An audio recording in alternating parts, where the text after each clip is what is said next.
Greetings, everyone. It's Leon the Servant back here with another video on this Yah blessed day. I want to take a quick second to say thank you for everyone subscribing and liking the videos and commenting. We've successfully got to 100 subscribers, and I think about a month and a half's time. It's great. It's extraordinary growth. All praises to the Most High. I want to usher in a new series, starting with this new precipice that we've reached, right? And I want to examine Christianity. And this whole series, I'm going to provide facts, right? I'm going to provide scripture. I'm going to provide resources, as I always do. And I want you to do the due diligence and to decide, is Christianity of the Most High, of God, of Yah, or is it man-made traditions centered around God? Are we walking more like the Pharisees and Sadducees? Or are we walking more like the prophets? Are we walking more like King David? Are we walking more like Christ? Right? And I think the best way to kick this all off is to examine Constantine and his rulings and how this dramatically affected Christianity and how it started the Roman Catholic Church, and the empowerment of church and state. So let's dive into it. Actually, one more thing. Many may question, why am I questioning Christianity?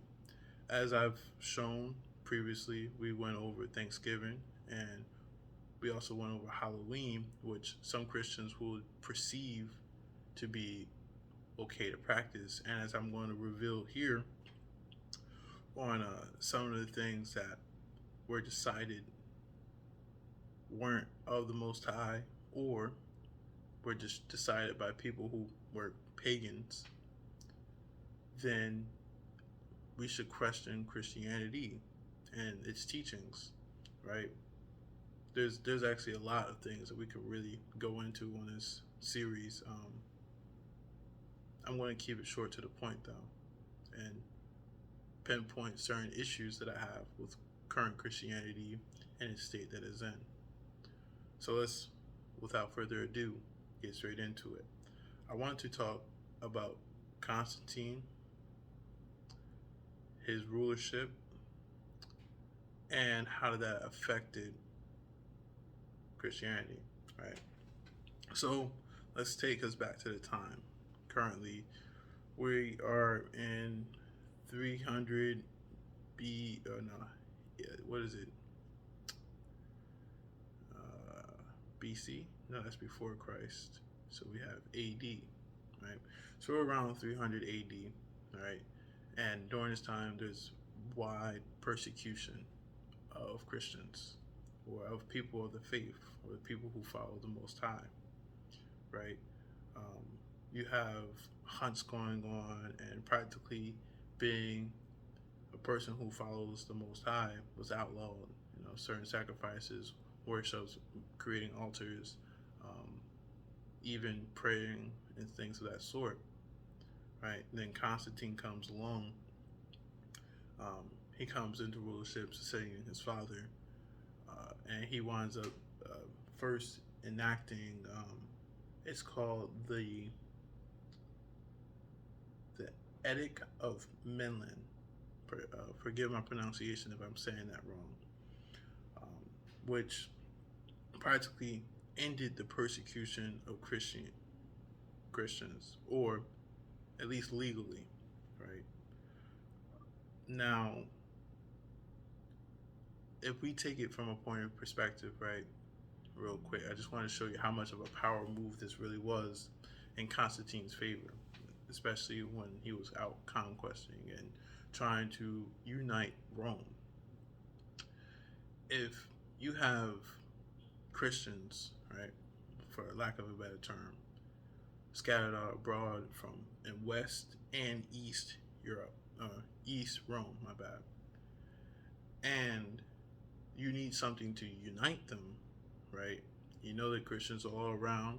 You know that you can use your said victories to magnify whatever you say.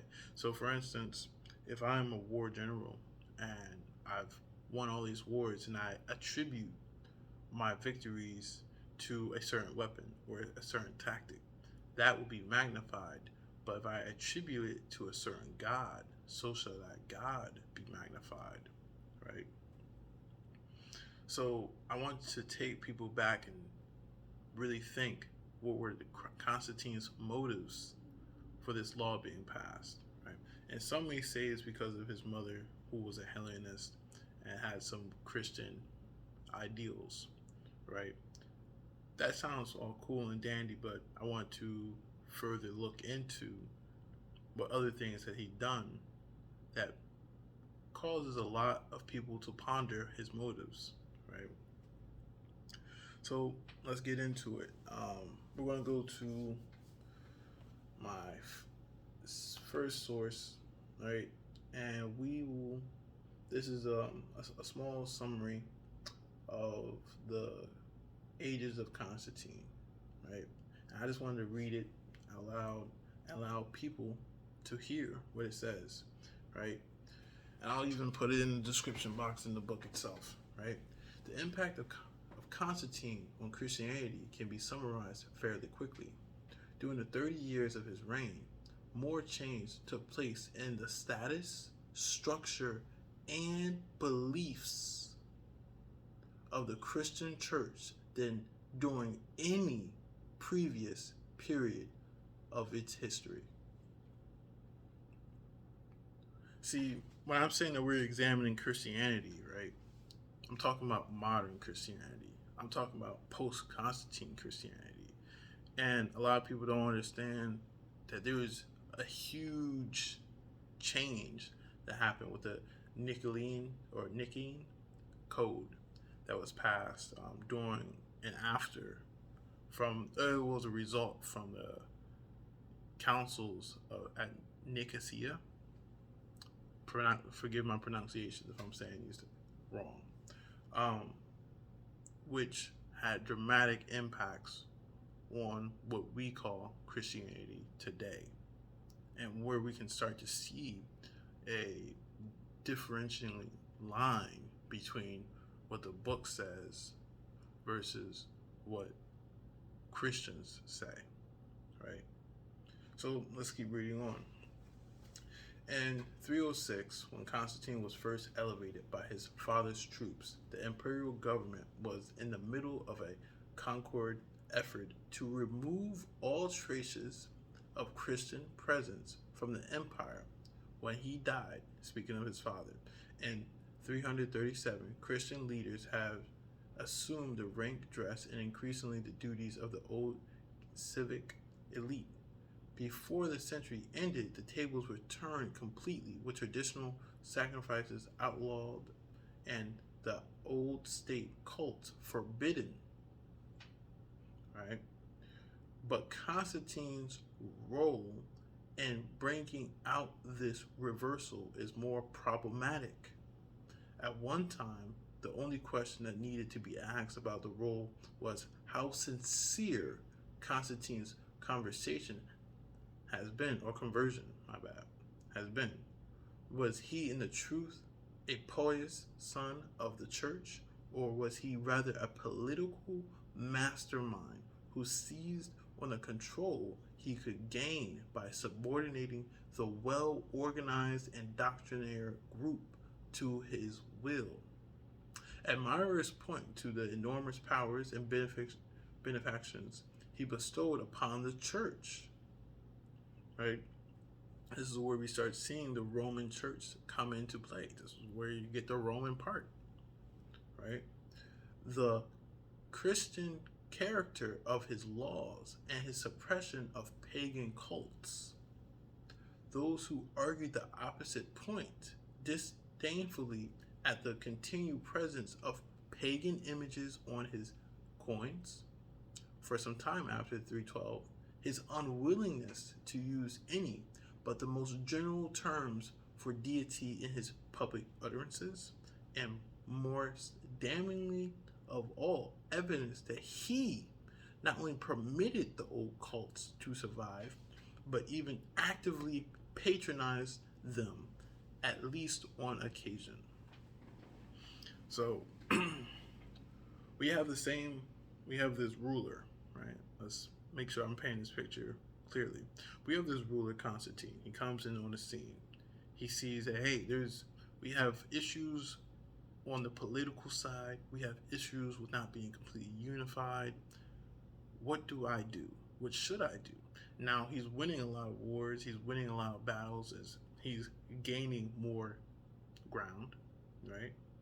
So he thinks, and this is where the dream comes into play. Now, some sources argue that it's not true, and other sources argue that it is true. So take it as you please, but also keep in mind what I just said about him being a mastermind. Right?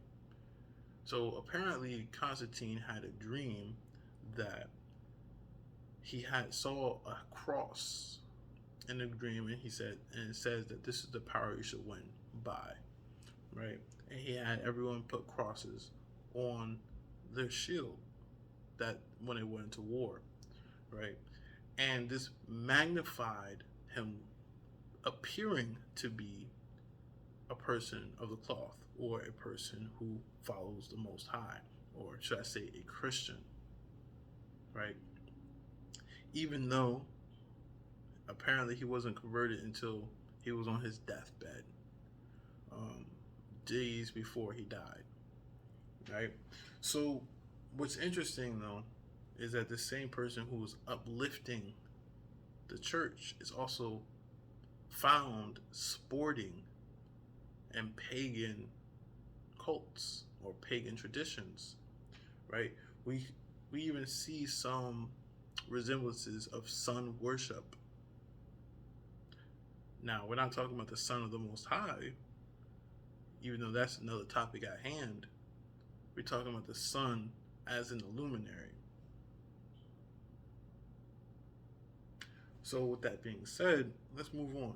Let's keep going. Like, I want to talk about the reforms that he made, right?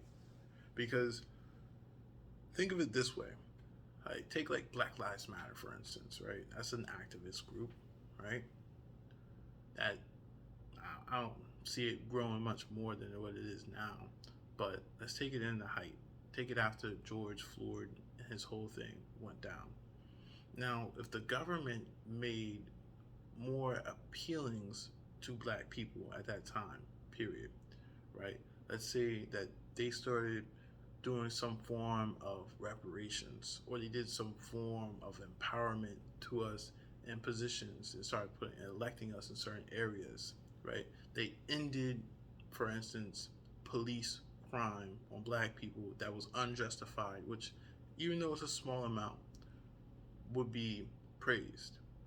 Now, if you do all that, how much more willing do you think Black Lives Matter or the BML movement will be to helping the government? How many more things do you think they'll be willing to overlook? And that becomes a real strong, powerful couple, right? For you have now a group that has been shown as the downtrodden, right? As the unjustly persecuted, to now you have magnified them to a position of where they belong, right? Now apply that same thing to church. Now think about the implications this will have for Rome and Christianity, where there's no separation between church and state or the law. Did not Christ say, running on to Caesar with Caesar's and running on to God with his gods? And my question is this: when we look back at all the prophets, right? Let's take Daniel, for example. When the system is pagan, it's only to destroy the righteous, right? Like, they put Daniel, who stood on the principles of the Most High, right, into a furnace with those who also were with him, his three brothers, or no, his two brothers. And they weren't actual physical brothers as far as I understand, but people, his friends, his colleagues, right? Now, with that being said, we see this empowering from another pagan government.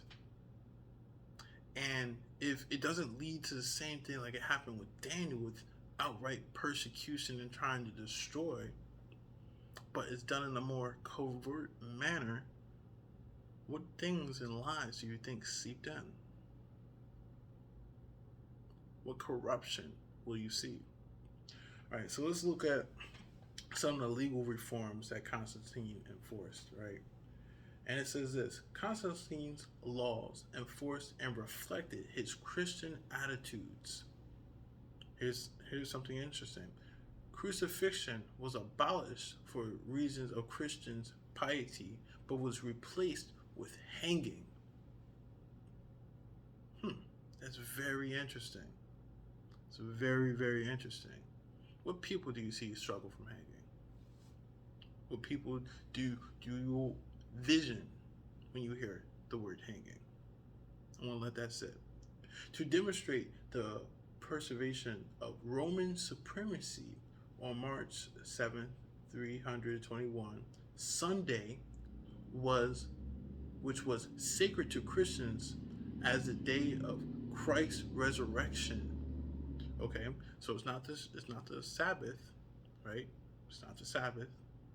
This was purportedly sacred because this is when Christ resurrected. Interesting. Let's keep reading, right? As the day of Christ's resurrection, and to the Roman sun god Sol Inventicus. You see how paganism and Christianity is starting to mesh. If you have a pagan entity influencing with their Hellenistic beliefs, Christians or people of the cloth or people of the faith, the elect, right? Well, they're supposed to be the elect. Now, let's see what it reads on. It was declared an official day of rest. So they just said that they switched the Sabbath. Because last time I checked, the Bible says that the Most High made the seventh day a day of rest. He did not necessarily make Sunday the day of rest. But here we see Constantine switching the law to make Sunday the day of rest. It so happily coincides with Sol Inventicus. Right? Interesting. And let's listen how he made it the day of rest. On that day, markets were banned and public offices were closed except for the purpose of freeing slaves. There were, however, no restrictions on performing farming work, which was the work of the great majority of the population on Sundays. Now, we even took that on a Sabbath, right? Let's say Sunday was the actual Sabbath. This doesn't coincide with the Bible. We're not supposed to be doing any type of work unless it is good work, which has been shown, but there's very few exceptions on that. It's supposed to be a day of celebration. It's supposed to be a day of worship, right? This is not the Hebrew community. So do you really think that it was implored and implemented the way that Hebrews should do it, or people of the faith or Israel should practice? Was the Most High shining down upon them and singing their praises? Is this the place that the Most High has placed His name? Aren't these people scattered? Did not Christ warn about them being scattered? Interesting. Right? Some laws made during this region were even humane in the modern sense and supported tolerance, possibly inspired by his Christianity. A prisoner was no longer to be kept in total darkness, but must be given the outdoors in daylight. A condemned man was allowed to die in the arena.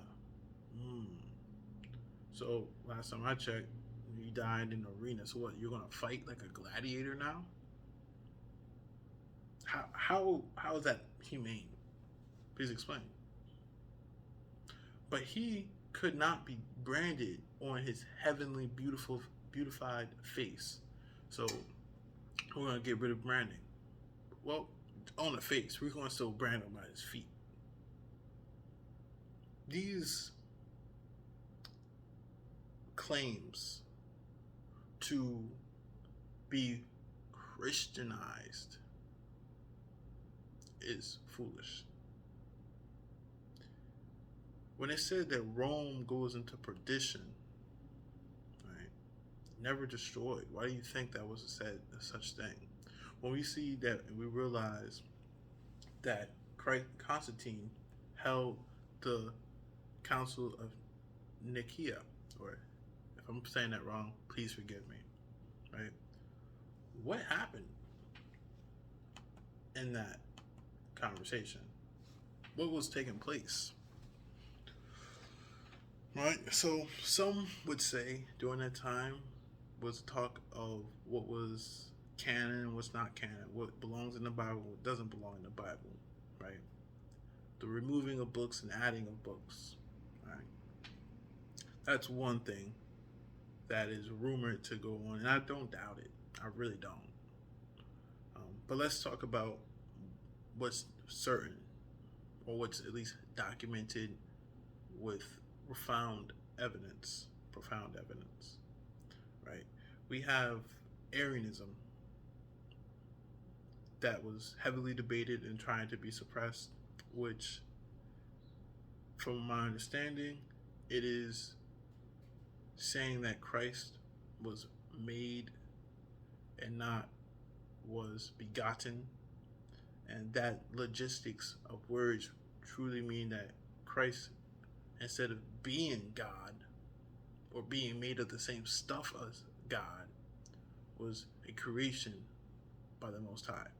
Now, the thing that's interesting is that this was a very popular idea, an ideal that was shared through majority of Christians.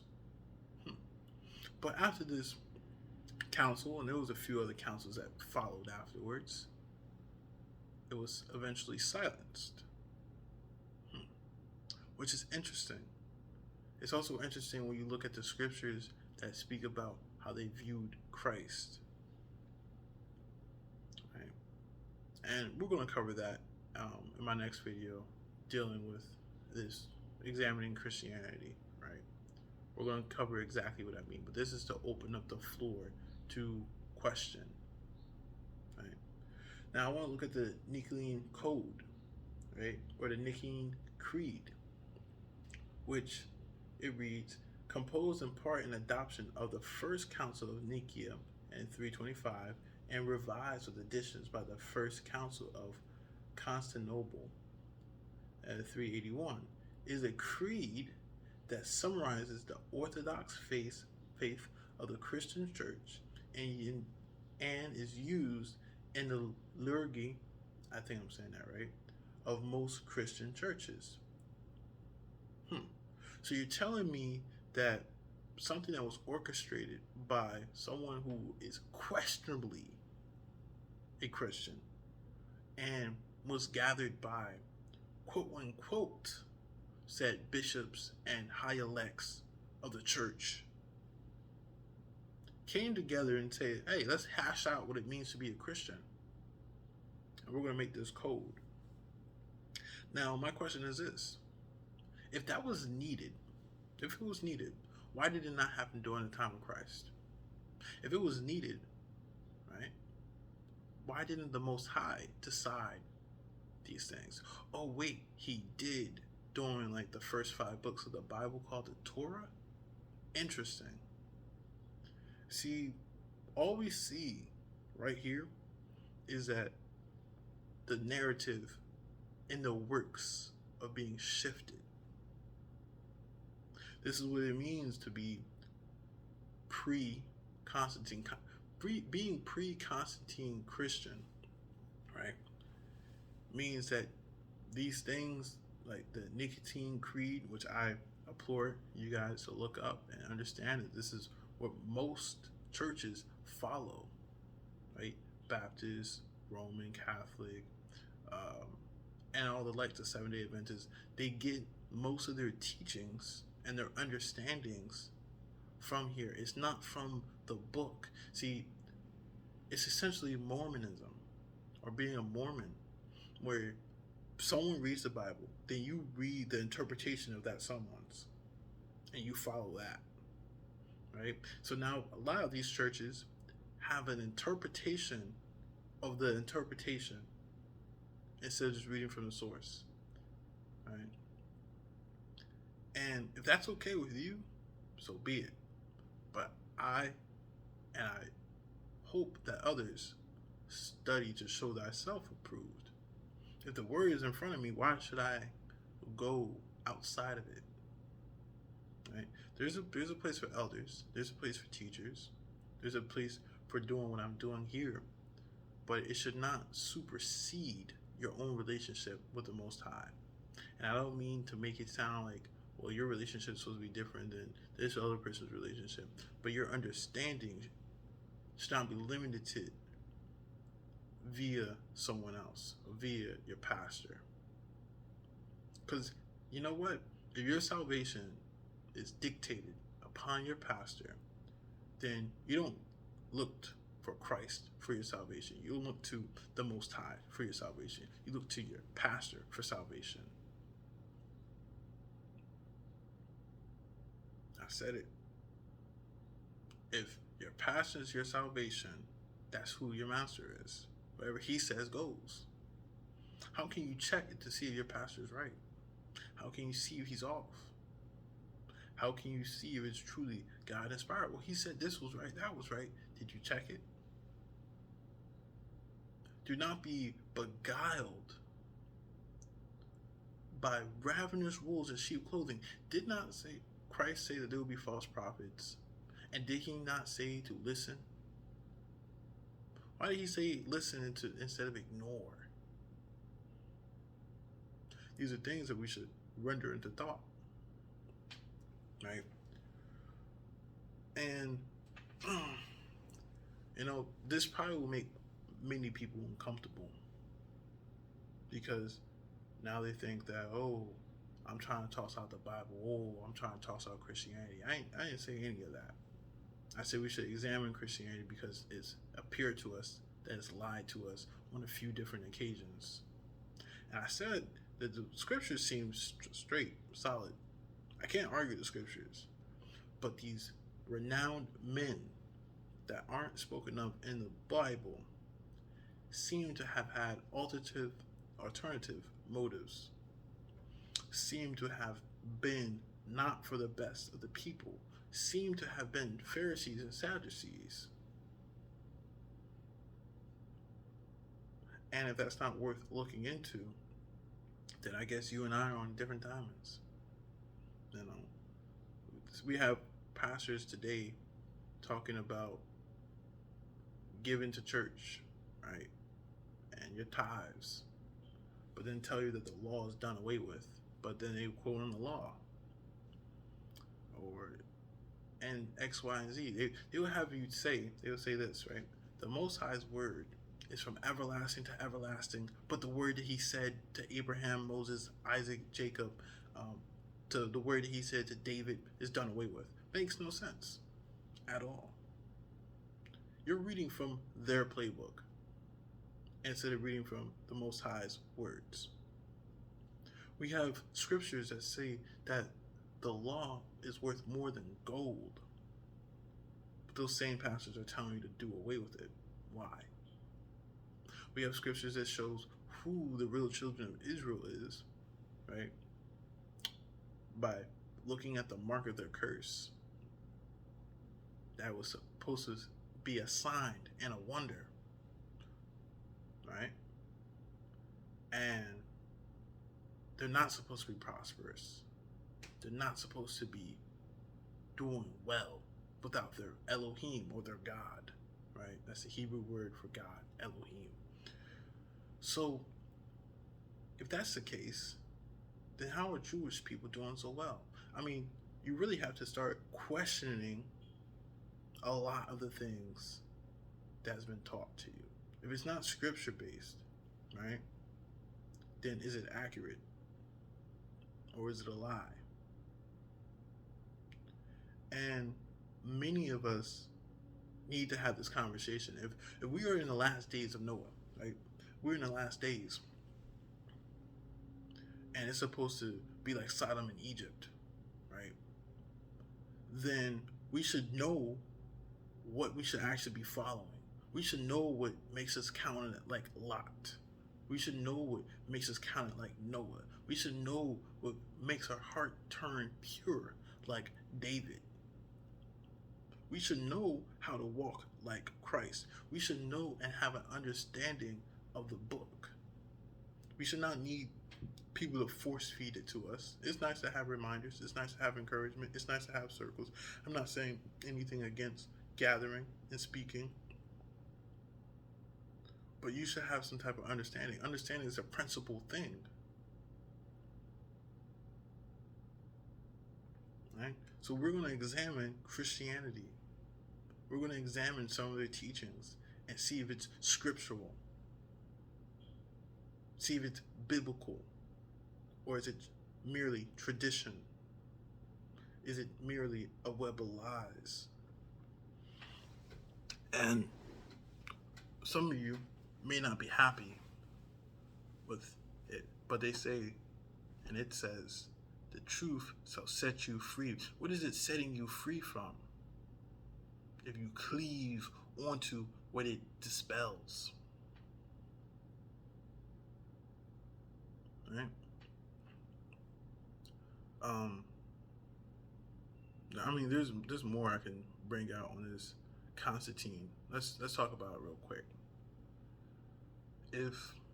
What if I told you that the calendar that we have is not the calendar that they had, right? What if I told you we have something called the Gongorian calendar, and the Julian calendar is different, and the Julian calendar is something that they had during back in Rome, right? Which went off based upon the lunar cycle instead of the sun cycle. Well, why does that matter, right? Well, let's think about to Genesis real quick when it says to use the signs, the stars, sun and moon as signs, right? The seasons, right? If our counting of time is off, right? They already changed the days of when you worship, right? What other things did that change? They changed during this council Easter, right? From its Jewish roots, right? Which Easter we will be covering when it comes around that time. But to give a little bit of understanding currently is that Easter celebrates the god of fertility. And it's no longer, what they did in this council is that it no longer lined up with Passover. See, Christians like, oh, well, it's like Passover. Well, they severed the tie to even say such things. I mean, bunnies don't even lay eggs.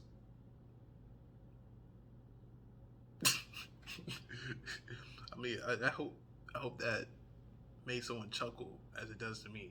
Bunnies don't even lay eggs. It's weird. Okay. So